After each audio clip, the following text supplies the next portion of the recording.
Frères et sœurs, écoutez la parole orthogonale et je vous reviens. Pas inquiété. Mais on vous a donné l'indépendance formelle, vous l'avez accepté.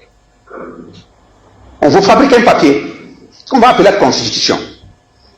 Mais dès lors qu'on te désigne, on dit que c'est toi, tu dois d'abord voyager chez nous.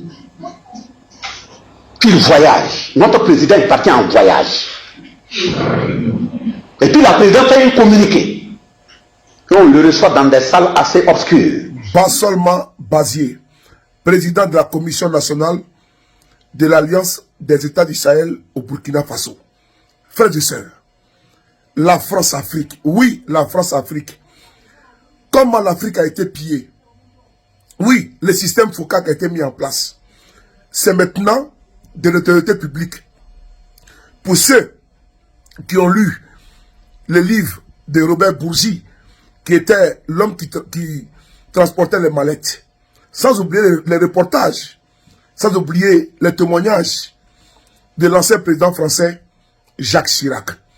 Il y a eu trop de mots qui ont frappé notre continent africain.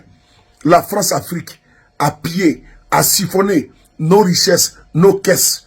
Comment il domine, prédomine, et puis il s'ingère, il s'interfère dans la politique africaine. Les pays de l'AES ont décidé de couper le cordon ombilical et de prendre leur destin en main. C'est ce constat désastreux, c'est ce constat macabre de pillage, d'interférence, d'imposition de certains présidents, d'imposition et de nomination de certains ministres que le président de la Commission nationale, Bassolma Bazier, est en train ici de faire un constat clinique. Ce constat qui est amer, ce constat qui est laid, parce que l'Afrique n'a pas besoin de ça. Voilà pourquoi la nouvelle génération a décidé de changer de paradigme.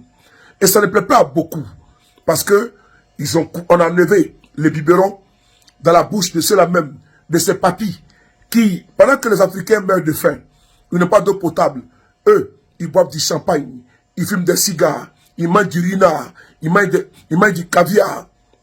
Et pendant ce temps, nos parents souffrent. Parce que des politiciens africains véreux ont pris le soin de pouvoir engraisser ces paresseux. Écoutons ici le président de la Commission nationale de l'Alliance des États du Sahel, le président Bassolma Bazier, un panafricain dans l'âme, dans l'esprit, dans le corps. On l'écoute. Merci. Pour distribuer des dates d'indépendance. Voilà pourquoi on parle d'indépendance formelle. En même temps, avant de distribuer ces dates d'indépendance, on va au Niger, on donne une date, on vient en Haute-Volta, on donne une date, ils sont fatigués, ils se reposent, le lendemain ils vont au Bénin, après ils continuent en Côte d'Ivoire, ils se reposent là-bas, après ils finissent avec le Mali ou le Togo. Et on dit que nous avons des dates d'indépendance. Tout en disant à l'intérieur et en dessous, voilà les 11 accords secrets coloniaux. Gare à toi si tu vas en dehors. Je me pose la question si l'esclavage est fini. Dans la mesure où ces accords coloniaux disent clairement, ton sol sur lequel tu habites, tout ce que tu vas trouver dans le sous-sol là, ça ne t'appartient pas, ça m'appartient. Si tu trouves de l'or chez toi, tu dois d'abord m'appeler pour que moi je vienne vérifier, voir si je ne veux pas. C'est si je ne veux pas que tu veux parler à quelqu'un d'autre. Il y a un problème. Si tu dois bitumer une voie à Ouagadougou, il faudrait que tu m'informes d'abord que moi je vienne vérifier, voir si mon entreprise ne peut pas faire, avant de parler à quelqu'un d'autre. Tu ne peux pas te permettre de te fabriquer une monnaie si ce n'est pas celle que moi je t'ai imposée. Mais mettez vos mains dans vos poches et puis vous enlevez ces monnaies, vous allez regarder. Quel que soit le billet, que ce soit une pièce, que ce soit un billet, enlevez et regardez. Ils prennent tout le son et regardez des billets de 10 000 jusqu'aux 5 francs, même 1 franc. Vous regardez, on met un élément dessus qui n'est ni un masque, ni un poisson. Vous savez à quoi ça répond? C'est l'esprit de qui? On fait un élément, on met des yeux, on a l'impression que c'est un masque. Ce n'est pas une question de la valeur du billet, hein. Même si les 1 franc sont dans vos poches, enlevez, regardez voir, ça est dessus. Ça répond de qui? Cet argent qu'on a fabriqué, qu'on est venu nous donner. On est parti prier sur quel Dieu? C'est quel Dieu qu'on a mis sur des yeux et puis nous donner? Eh, madame, parlez fort, moi aussi j'ai envie d'entendre. Mais justement, quand on fait ça, c'est pour que vous ne rêvez pas à un seul instant d'un changement. Mais maintenant, au niveau politique, on dit, pour nous maintenir dans ça, il faut qu'on nous fabrique un papier. Ce papier, c'est quoi? Ils vont appeler ça la Constitution. Une Constitution dans laquelle on rassure que tous ceux qui seront gérés par cette Constitution, vous qui agissez en notre nom, vous ne serez pas inquiétés. Mais on vous a donné l'indépendance formelle, vous l'avez accepté. On vous fabrique un papier qu'on va appeler la Constitution. Mais dès lors qu'on te désigne, on dit que c'est toi, tu dois d'abord voyager chez nous. Puis il voyage. Notre président est parti en voyage. Et puis la présidente fait un communiqué. Et on le reçoit dans des salles assez obscures, avec des épées dont on ne connaît pas les limites. On le baptise dans des sons inconnus. Et il revient, vous l'appelez tout de même votre président. Et à ce président, on dit, voilà le nom de celui qui doit être ton premier ministre. Voilà le nom de celui qui doit être le ministre de la Défense, le ministre de l'économie et des finances, le ministre de la sécurité, le ministre des Affaires étrangères. On vous impose ce noyau. Et le reste, pour embrouiller la population, on dit de faire un mélange religion, régionaliste, ethnico-voisinage. Et on dit, nous aussi, on a un gouvernement. Ce n'est pas votre gouvernement. Les postes qu'ils ont choisis, c'est les postes sur lesquels ils peuvent appuyer pour allumer sérieusement. Donc, politiquement, on n'a pas de gouvernement. De toute façon, il ne peut rien faire sans rendre compte. Et les conseils des ministres vous rencontrent pour décider là.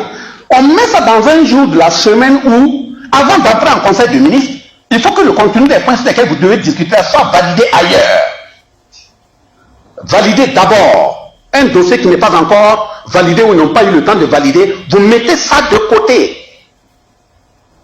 Et puis vous sortez, vous faites un communiqué, oui, journal officiel, notre gouvernement a pris telle et telle décision. Ah oui, ils sont là, ils contrôlent. Gare à vous si vous dérapez. Ils ne vont pas vous rater parce que ce ne sont pas des enfants de cœur. Mais justement, ils font la constitution et disent, bon, on va mettre dedans des possibilités que si vous faites ce que nous on dit là, quel que soit le nombre d'années que vous voulez faire au pouvoir, c'est vous ou rien. Mais vous permettez qu'on glisse pour tromper la République, qu'on va organiser des élections. Et les élections, pour mieux les organiser, il faut créer toutes les conditions, ne pas regarder la soif et la faim de la population. C'est quand les élections s'approchent qu'il faut laisser quelques bribes. Et comme ils sont affamés, il ne faut pas créer les conditions de leur satiété parce que quelqu'un qui est plein, il commence à mieux réfléchir. Il peut regarder à travers tes actes. Mais s'il a faim, il veut seulement, il veut chercher, il ne court rien qu'à chercher, il n'a pas le temps de regarder tes actes. Et quand les élections arrivent, on donne quelques sacs dans les quartiers, on rentre, on mélange les gens, et puis bon, l'intéressé est élu. Mais on le rassure que si toutefois le comptage est mal fait et que ce n'est pas toi, nous on va venir agir avec le feu pour t'installer.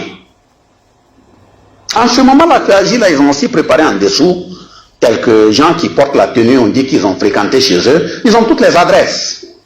Ils les ont aussi psychologiquement étudiées, cartographiées, posées. Voilà. Quel est le comportement de tout un chacun? Quand ça commence à échapper là, on enlève un morceau là-bas. Ils ont bien les adresses. Parce que toi qui es là, tu crois que tu es parti perfectionner en technicité, en ceci, cela là. Ils savent exactement tes points forts et tes points faibles. Qui aime l'argent, qui aime le riz gras, qui aime les femmes. On connaît tout ça là.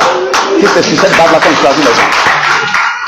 Et puis maintenant, on vous rassure pour dire que rien ne va vous arriver. Si entre-temps un de vous, en voulant leur servir vol, vous ne serez pas jugé comme tous les citoyens. On met ce qu'on appelle en place une haute cour de justice. Et la haute cour de justice sera composée par vos anciens camarades.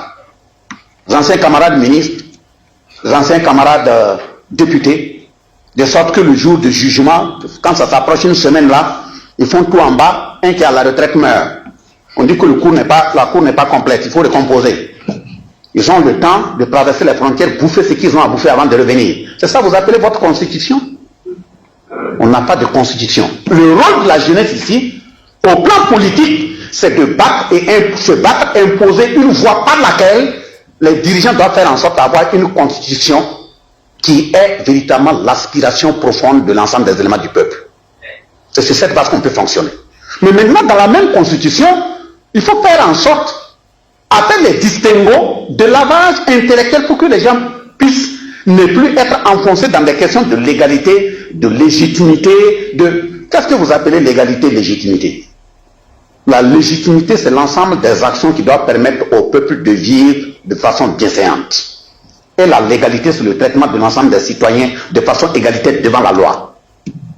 En dehors de ça, là, si vous avez un président, même s'il est tombé du ciel, quel que soit ce qu'il fait là, si c'est respecté là, le peuple n'a qu'à avancer. C'est ce que nous cherchons.